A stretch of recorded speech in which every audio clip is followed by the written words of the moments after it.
guys, and welcome back to my channel to a brand new video. And today's video is going to be a Q&A kind of thing, so not just about recovery, but it was about me and just how I've been and the truth of where I've been, and I've been kind of missing.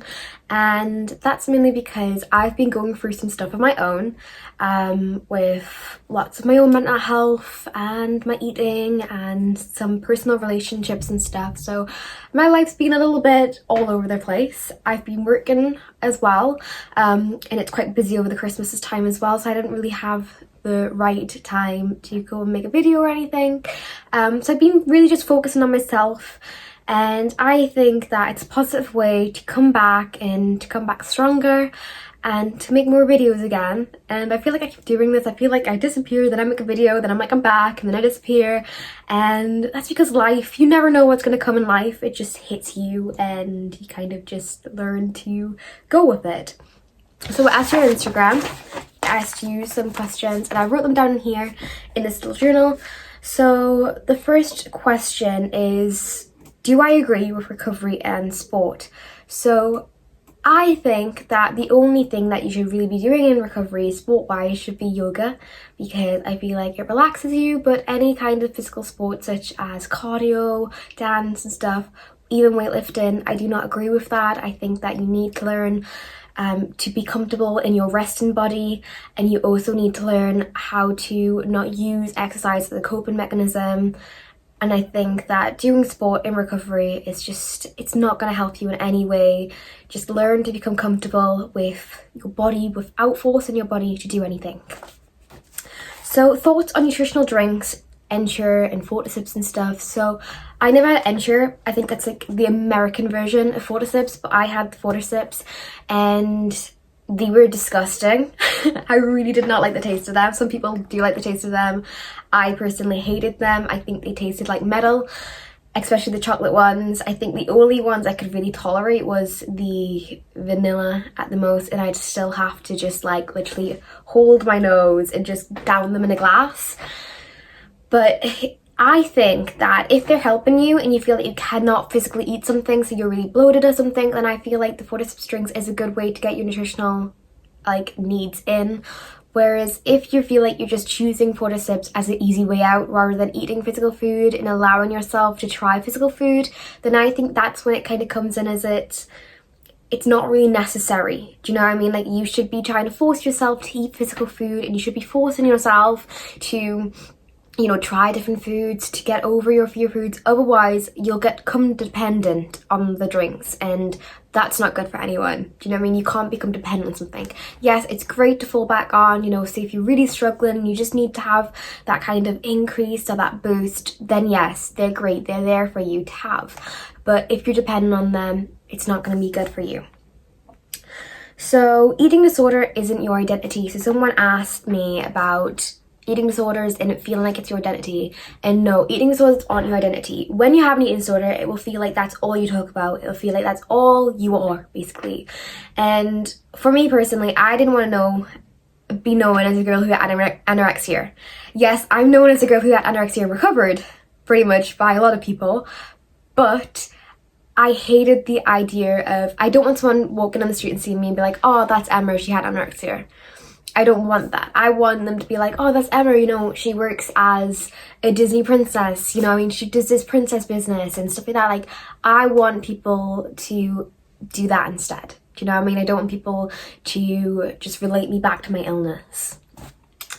And I think that that's what you should want as well. I think that you should think of what your future career, what you want to be in and stuff, and you want to think about it and be like, you want people to see you that's like her, she's a lawyer, that's her, she's a doctor, stuff like that. You want to aim for stuff that isn't eating disorder wise, because if you think that your eating disorder is your identity, it's probably because you're stuck in that eating disorder bubble and you haven't allowed yourself to explore other options and other things and to get out there. And obviously, yes, it's difficult with everything going on in the world with COVID and stuff, but you know, you have the perfect opportunity now to learn a new skill or to do a new hobby. And, you know, in your head, you're probably like, oh no, but I'm too focused on my eating. I'm too focused on this. You know what I mean? I don't really feel like I want to do a new skill. And, you know, I was like that. You know, last night someone said that to me. Someone said to me, like, you want to learn a new skill by the end of lockdown? And I was like, no, I don't want to do that. I was like, I don't have the motivation to do that. And then I woke up this morning and I was like, you know what? I'm going to get back to doing videos again because it's my passion. And I do actually enjoy it. And yes, it can be a bit of hardship, you know, editing the videos and posting the videos and stuff. Yes, that's a bit of a hard work, but it gives me something to do. It gives me that kind of motivation to get up and do something. It gives me motivation to get up and put on a nice clothes and do my makeup and, you know, get involved with you guys. And that's the main thing that counts. But at the end of the day, your eating disorder is not your identity. You're far from it. And the more you recover, you will realize that. And you look back and be like, oh my God, my eating disorder had really no kind of influence on me. You're not gaining anything from your eating disorder at all. And when you realize that, the quicker you can get better. And then another question is going to be a one unrelated to eating disorders, since I said that it's a mixture of both. Which Disney character would you like to play as and why? I would really like to play as Elsa, actually. So I work with contact lenses when I'm doing a character with blue eyes, and I would just really like to try her because I feel like I love Elsa as a character. She's literally been one of my favorites.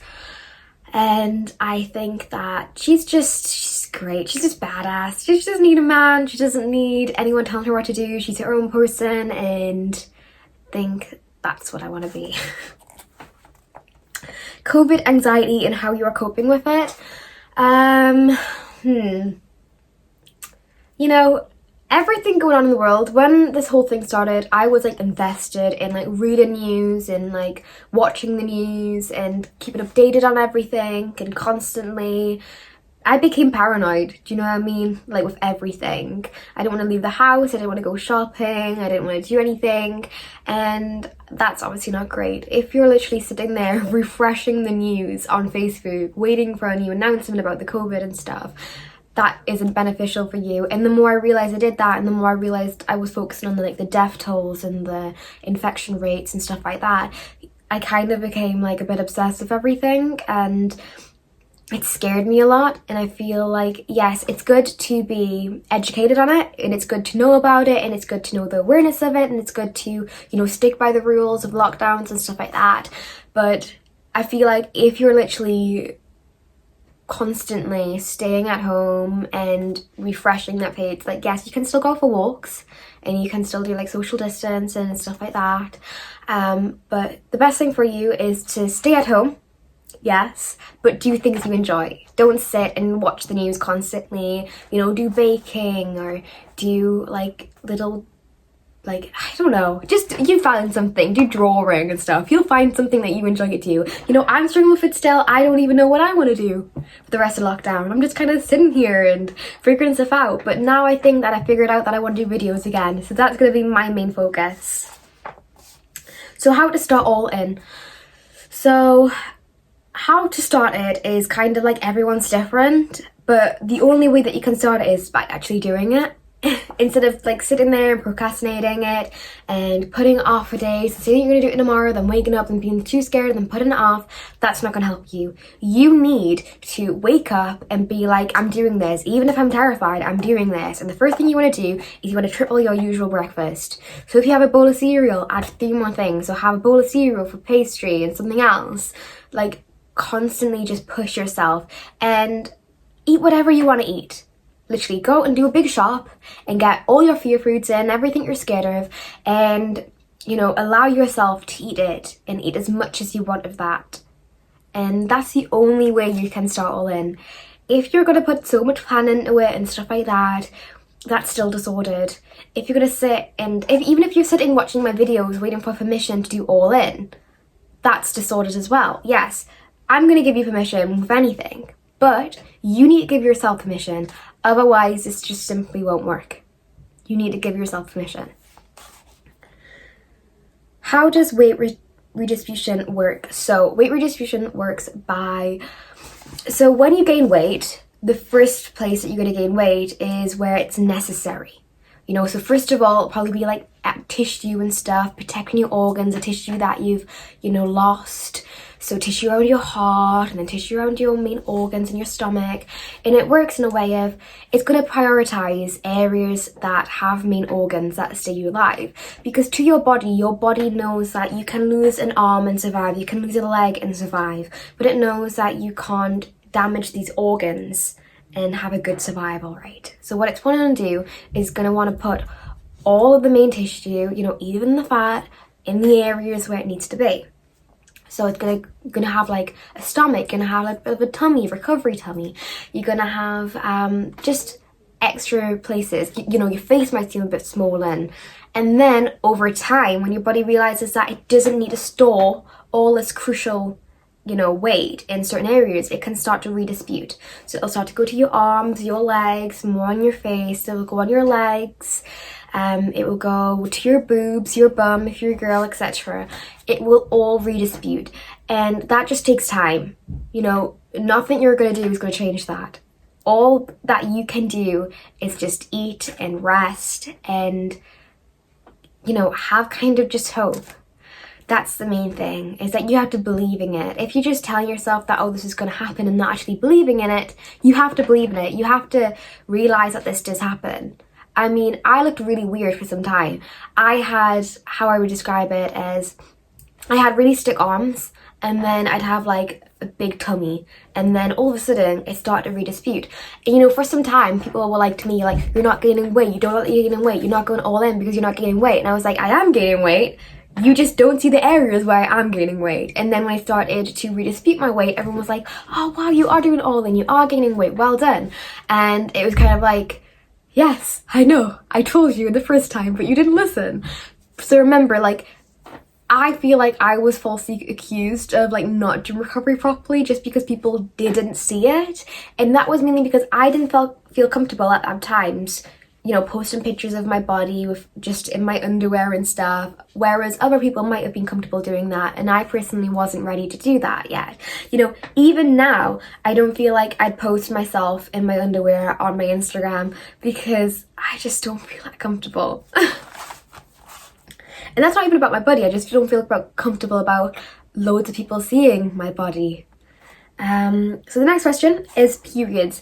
Did I lose them? How did I get them back? I did lose my period. I lost my period for about 2 years and a bit.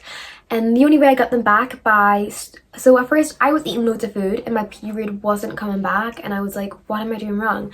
And it actually turned out that I was still doing too much physical activity. And as soon as I stopped the physical activity, I got my period back. And it was like, wow. That's all I'd be allowed to do. So if you're over exercising and you're forcing your body to do too much physical activity, your body will literally just fuel out.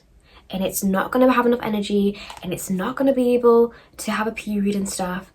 You know, some people don't even lose periods at all. Some people can go the entire of having an eating disorder and not lose their period. Everybody is different. For me personally, my period is the first thing to go when my eating goes downhill. And that's just how my body works. Your body might work differently, but the only way to get your period back is by eating and resting. And do not worry, it will come back. And if it doesn't come back, you can go to your doctors, and your doctors can give you help and advice on getting your periods back. They can give you hormones and stuff to get your periods back. But do not worry, hopefully it will come back.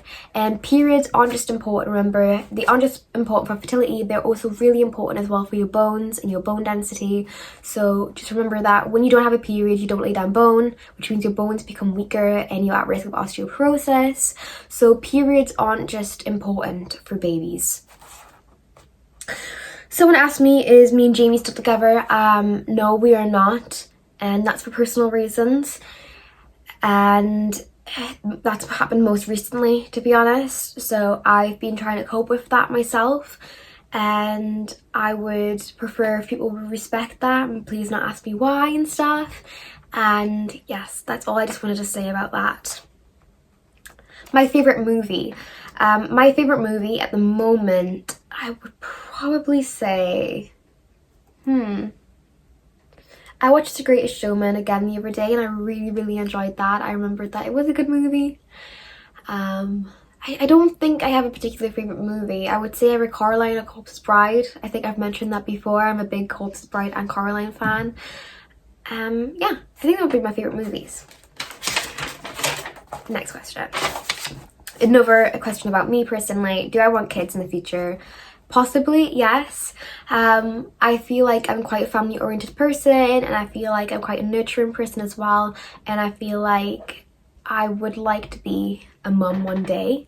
I wouldn't want too many kids though, but I feel like I would like to have kids and, you know, help them grow. I think that's just me as a person. But who knows, that might change in the future. It all depends on who I'm with and if it feels right. Extreme hunger, and do I have extreme hunger anymore, and does it go away? I don't have extreme hunger anymore. I kind of have the complete opposite of that now, actually. I don't really have much of an appetite, but that's mainly just due to things like stress and everything, but I'm still eating food. And extreme hunger will go away, but the only way extreme hunger will go away is if you continue to eat to full satisfaction, both physically and mentally. Otherwise, you will be stuck with extreme hunger. Trust me. I've been in recovery like 2 real times, I would say. And the first time round, I gained my weight back and I didn't listen to my extreme hunger, and I was stuck. I was like, oh my god, what have I done? You know what I mean? And then I had my major relapse, and as soon as I started to listen to my body and allow myself to eat whatever I wanted to eat, my extreme hunger literally went from being up here to like down here in no time. So just listen to what your body wants. Your body knows best, okay? You know, your body wouldn't pee for no reason. Body wouldn't, you know, send signals for no reason. So just listen to your body. ED thoughts now. Do I have any ED thoughts? Not ED thoughts at all. I don't really think about that anymore, if I'm honest. It's mainly if I'm having an off day, I might just like feel like I don't want anything to eat, you know what I mean? I might just feel like really rubbish, but that's not because of my eating disorder reasons. That might be because I have no appetite or I'm really busy and I haven't thought about it, but I don't have ED thoughts now. My self-esteem after recovery is much better. I feel much more confident in my body and, you know, just being myself and being confident. And I think that's mainly not just because of recovery, but mainly because of Let's Know. I work with a company called Let's Know, and it's a character performing company, and honestly it's helped me grow so much as a person, and my work family is amazing as well. I've met so many people, so many good friends from Let's Know as well, and each and every one of them's all had some kind of influence me in some way, and they've all helped me as a person. I can now go on stage and perform on stage and just be myself and be comfortable in my own skin. What makes me angry? Well, a lot of things makes me angry, to be honest. I'm like my dad. My dad has quite a short temper, and I would say I do as well. I'm quite good at hiding it though when I'm angry, and I feel like I can become quite passive aggressive at times. But things that make me angry is when someone thinks they're always right and someone doesn't want to educate themselves on something, or when someone wants to try and change another person's opinion. Like, yes, you can share your own opinion, but if you're literally there trying to force opinion on someone else, I don't believe in that. Same with if someone's trying to force their beliefs on someone else, I don't agree with that. I believe that everyone should just be themselves and do what they want to do. I hate racism, and I hate people hating against LGBT communities and stuff like that. I feel like if something doesn't affect you, then why should you have a say in it? Why should you be so hateful on topics like that? I just feel like it's disgusting, really. I hate hypocrites. I hate two-faced people. A lot of things make me angry, to be honest. But yeah.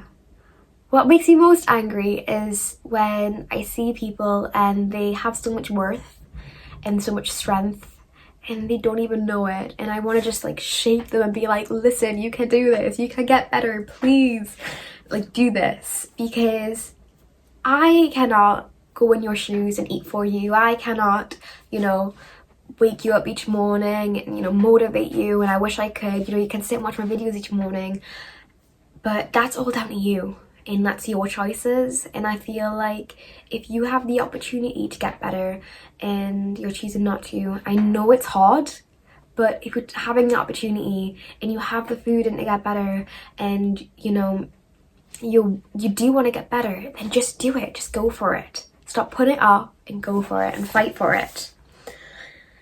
The next one is how am I in 2021? So the end of the year of 2020 was really hard for me. I struggled a lot with a lot of things, and I feel like I lost a lot as well in 2020. And going into 2021 as well, I felt like I lost a lot. And I went downhill, I'm not gonna lie. I went downhill with my eating, with everything. My motivation to get out of bed. I didn't feel like I was myself anymore. I cried pretty much every single day, and that's okay. It's okay not to feel okay. You know, you don't have to feel like you are jumping around constantly. You don't have to put on a smile each day. And I just wasn't myself. And honestly, the thing that bothered me the most was at first I didn't know what it was. I didn't know what was affecting me so much. And then it just started to occur to me of what was affecting me so much. And the more I thought about it and thought about it and thought about it, it affected me more and more and more and more and more. And it got to the point where I was like, I can't let this beat me. I can't let this push me down. I can't let this take over me again. And I was like, I need to get back on everything. I need to get back on my life. I need to get back on my eating, and I need to just do it. And I took steps to get better. I started eating breakfast again. Started, doing my Pilates again, waking up, choosing nice outfits. I started allowing myself to wear comfy clothes. So I'm wearing this blouse and it looks really nice, but actually underneath I'm wearing joggers because I was actually like, I'm comfy wearing joggers now. And that was a big step for me. I've never actually really wore joggers properly in the house before because I've always been a very, skirts kind of person and constantly feel like I need to make an impression. I'm at the point now where I'm like, I don't need to. I can literally sit around and wear a hoodie and joggers and stuff and not be judged by anyone because I don't really care enough anymore. And I feel like that was the main step forward. What would I have did differently in recovery if I could do it again? I would have shared even more, I guess. I would have been more honest with people. I feel like I really wanted to push this perfect idea of recovery across. And, I wish I showed my really down times as well. But I knew how much, me being so positive and happy helped people. But I really, really, really wish I had recorded all my down times. Because I'm not gonna lie, I made recovery look really fucking easy. And it really fucking wasn't. I made it look so easy, and it really, really is hard. And I wish I showed that more. And when I talk about it now, I feel like people understand how hard it actually was for me. But I wish I just showed that emotion and that more realistic side of things. And yeah, that's kind of all I did different. That I would do differently. And I wish I did it sooner. I wish I went all in sooner, and I wish I didn't relapse the first time I tried recovery. Do I have any fear foods now? No, I do not. No. No, I do not have any fear foods now. I want to try foods. I want to go out, try foods. I want to travel and try foods. But yeah. This is the end of the video, guys. Thank you so much for messaging me all of these things and just asking me them. I really appreciate it. And I hope you're all really well. And I hope you focus on yourself this year. And you put yourself first with anything, and never ever let anyone else make decisions for you.